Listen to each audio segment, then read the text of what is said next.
બી investment કરો તે પહેલા એનું પ્રોપર રિસર્ચ કરો, સમજો ઇન્વેસ્ટમેન્ટ ને ત્યાર પછી ઇન્વેસ્ટમેન્ટ કરો. આ બધી વસ્તુઓથી તમારી ફાઇનાન્શિયલ સ્ટ્રેસ ઓછી થશે. પ્રોપર પ્લાનિંગ કર્યું હશે, ઇન્વેસ્ટમેન્ટ કરવા પહેલા રિસર્ચ કર્યું હશે, તો તમને એટલું ટેન્શન નહીં રહેશે કે આપણે જે કર્યું છે તે કેવું રીતના કર્યું છે, બ્લાઇન્ડલી નથી કરી દીધું.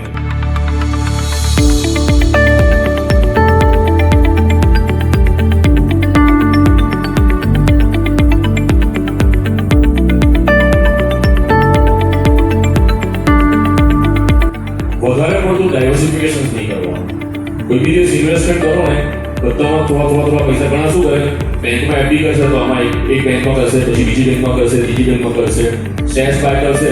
ઘણા બધા ઇન્વેસ્ટર એવો હોય છે કે 1 લાખ રૂપિયા ઇન્વેસ્ટ કરતો હોય ને તેમાં 20-25 કંપનીઓના શેર્સ બાય કરે.